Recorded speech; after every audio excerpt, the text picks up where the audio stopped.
Dito na po tayo sa Cebu. Sinulog.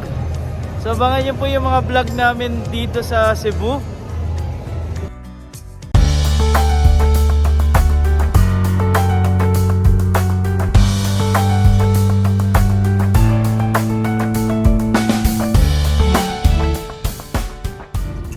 Good morning po. We're going to airport na. At nakasakay na tayo. So nag-iintay na po yung mga kasama natin doon sa magiging mission natin sa Cebu. So ang ating Pugong Biyahero family. Yan, nagkakwentuhan muna kami ni Sir. Yan si Sir nakakasama. May namano daw ako dito sa pagsakay. Kasi anong oras na? Mag-aano na po, magna 9:30. Ang flight ko ay 12. So abot pa naman to. Yan, nagkakwentuhan kami ni Sir kung ilang taon na siya nagde-drive. Ano pa lang siya, parang bata pa siya sa pagde-drive dito sa Pinas. Pero saan kayo Sir matagal na? Sa Dubai. Sa Dubai si Sir. Yan ha. Mga ano po natin, mga nakakatagpo natin. So, nakikipagkwentuhan tayo. Siyempre may matututunan tayo sa mga buhay ni na Sir. Kasi sila po yung may experience na. Tsaka marami po silang mga napagdaanan na iba't iba. Ano po yung pinakamahirap being OFW? Yung homesick sir, yan ang number one. Yung homesick ka sa pamilya, may mawalay ka. Kasi si Sir ay galing po kayo sa bansa? Dubai sir. Ayan, sa Dubai po. And ilang years po kayo nagtrabaho doon? Matagal sir. 18 years ako doon. 18 years po ako doon nagtrabaho.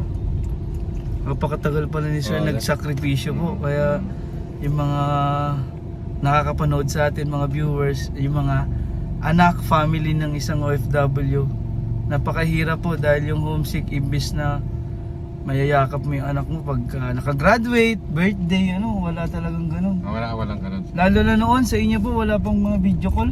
Oo, wala pa, hindi pa uso sir. Wala pang mga FB, puro parang telegram, parang Ayan. tatawagan ka sa booth, pupunta kayo ng hindi mo nakikita, tawag lang. Sobrang mahal pa po Ngayon, buti na lang, medyo accessible po. Tama.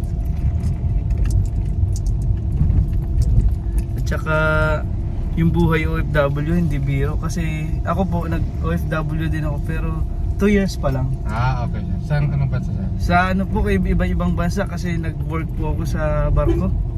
Sa cruise ship. Cruise ship po.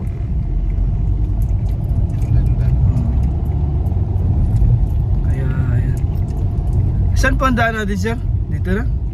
Pwede tayo sir dito na. Dito, mas diretso doon Pwede din tayo dito tapos mag-guitar tayo doon sa pwede dito na lang. sir. Para sa ilalim, diretso tayo doon sa kakaliwa tayo doon sa may sa may Nagtahan Bridge. Yan nga Sa sir. ilalim.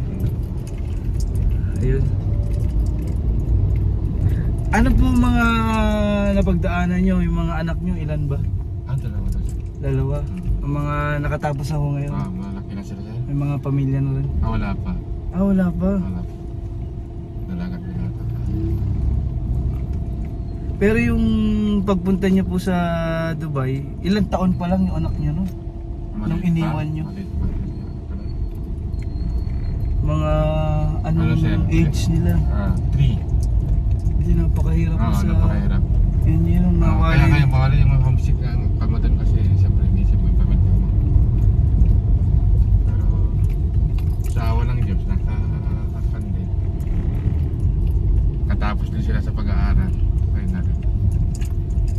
Yun naman po yung magandang makita sa mga anak yung makatapos po ng... Kasi hindi naman tayo sobrang nakakaangat na yun ang maipamamana natin sa mga bata na makatapos sila. Tama. Kasi hindi naman maaagaw yun sa kanila. Pag nakatapos sila, pwede na sila makipagbakbakan dyan kung ano man yung pwedeng trabaho. Makapagsimula sila na maganda.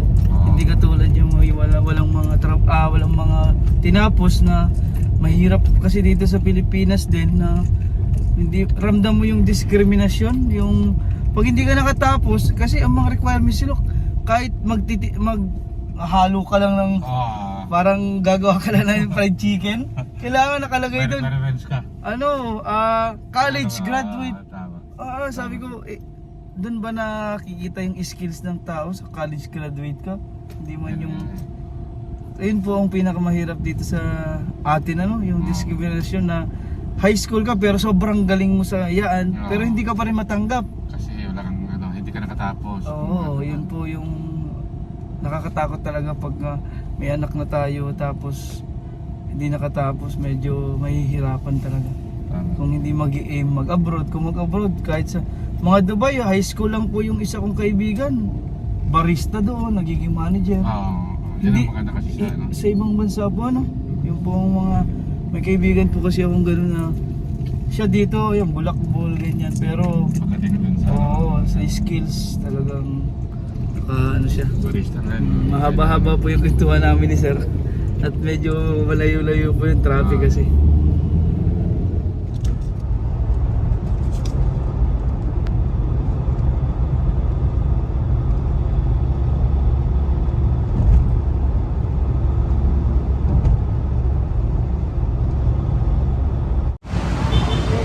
Kaya pagdating ko po dito sa Terminal 4 ng biyaheng Cebu, hindi na daw po dito sa Terminal 4 Gusto ko lang pong sabihin sa lahat ng mga viewers natin na pag biyahe po kayo ng Cebu, all AirAsia flights are Terminal 3 na.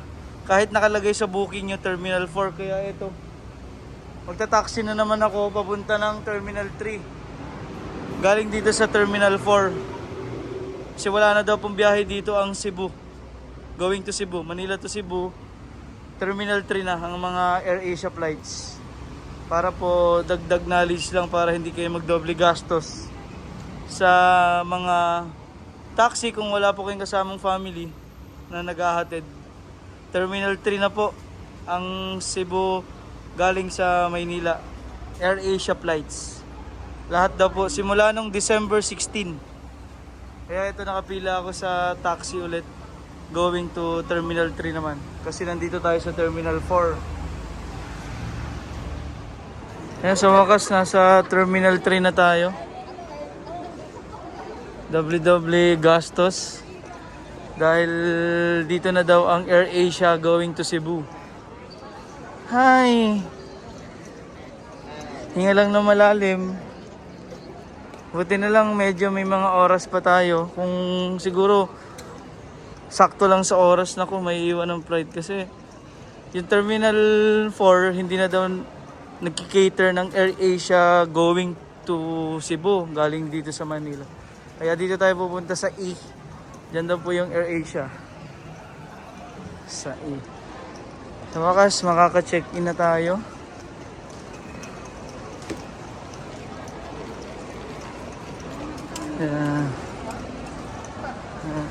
Yan o, AirAsia. Ako, alam.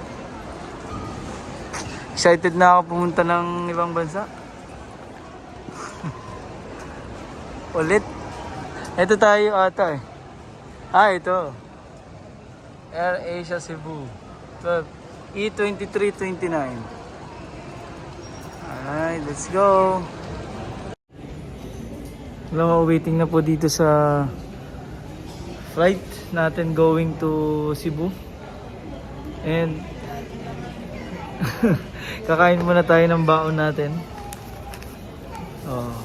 Saging na sapa. Diba? Diet po to, diet.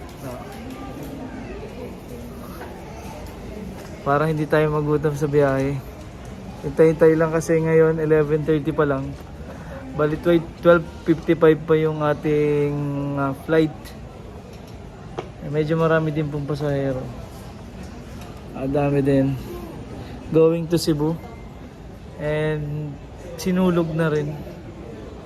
Tapos magmi-mission po tayo doon. Sana maging safe yung ating paglalakbay. See you there mga... Ano ba tawag sa mga Tagalan? Cebuenos? Cebuano. Mga Cebuano. See you there po. Going na dyan ang Pugong Biyahero team. Kita-kits po tayo sa Sinulog.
Dito na po tayo sa Cebu.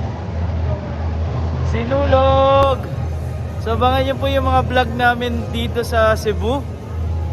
Tingnan natin yung pag-celebrate nila ng Sinulog kasi first time ko rin dito sa pag-attend ng Sinulog. Nandito pa lang tayo sa airport. Abangan natin yung mga kasiyahan at yung mga vlog natin dito. So, Viva Pit Senyor! Hello! Mga taga Cebu po. Medyo maulan nga lang dito ngayon pero magandang araw po sa inyo and kita-kits po tayo pag-attend sa Sinulog Festival.